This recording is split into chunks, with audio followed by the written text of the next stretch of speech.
এখন বানাবো পনিরের রেসিপি, পনির পোস্ত। পনিরগুলোকে পিস পিস করে কেটে নিয়েছি। আর পনিরের সাথে দেব গাজর, টমেটো, আলুটা ডুমো ডুমো করে কেটে নিয়েছি, টমেটোগুলো ডুমো ডুমো করে কেটে নিয়েছি, গাজরও ডুমো ডুমো করে কেটে নিয়েছি। আর এখানে কাঁচা লঙ্কা আর পোস্ত বেটে নিয়েছি। কড়াইতে সাদা তেল বসিয়ে দিয়েছি। এবার পনিরগুলোকে হালকা ভেজে নিচ্ছি। পনিরগুলো ভাজতে দেওয়ার আগে তেলের মধ্যে অল্প লবণ ছড়িয়ে দিচ্ছি।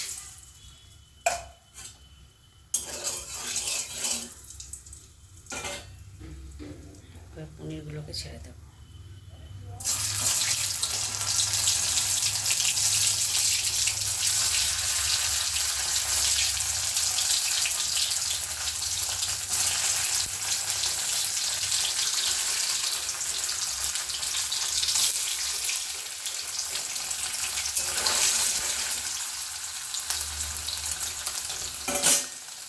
পনিরগুলো ভাজা হয়ে গেলে তুলে দিচ্ছি।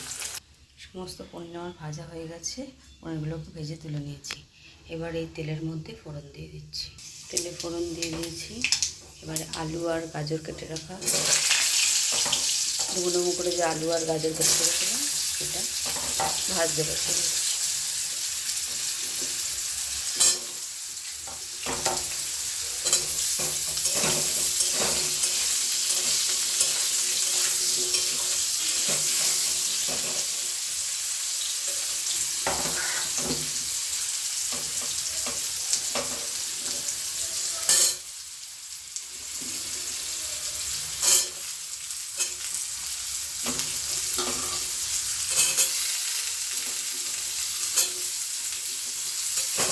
গাজরের আলুটাকে ভালো করে ভেজে নেব।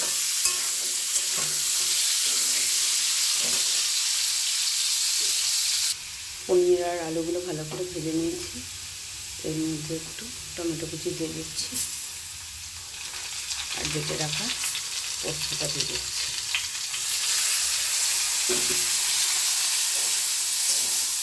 ভালো করে মিশিয়ে নিচ্ছি।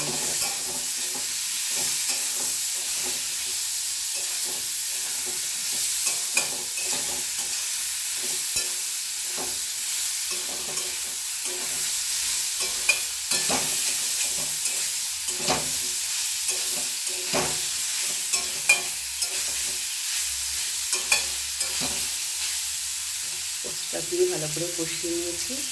এবার পরিমাণ মতো জল দিয়ে দিচ্ছি। আলু আর গাজর ভাজার সময় যেহেতু নুন দিয়েছি, তাই এখন নুনের পরিমাণটা স্বাদ অনুযায়ী দেবো। আর একটু চিনি দিয়ে দিচ্ছি। ভালো করে কষিয়ে নিচ্ছি। কষানো হয়ে গেছে। এবার পরিমাণ মতো জল দিয়ে দেবো।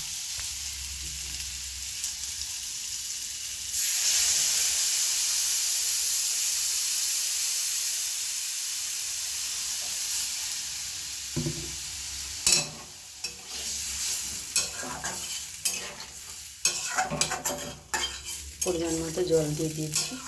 এবার এটাকে ফুটতে দেব। ঢাকা দিয়ে দিচ্ছি, তাড়াতাড়ি ফুটে যাবে। ফুটে উঠলে ভাজা পনিরগুলো এর মধ্যে দিয়ে দেবো। ঢাকা দিয়ে দিলাম। 5 মিনিট বাদে ঢাকাটা খুলে নিচ্ছি।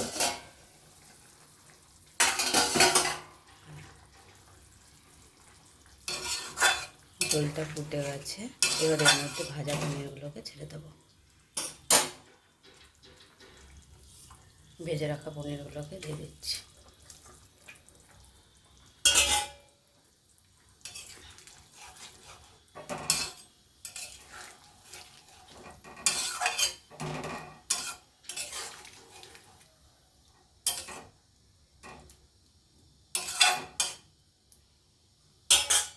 জলটা একটু শুকালে নামিয়ে নেব।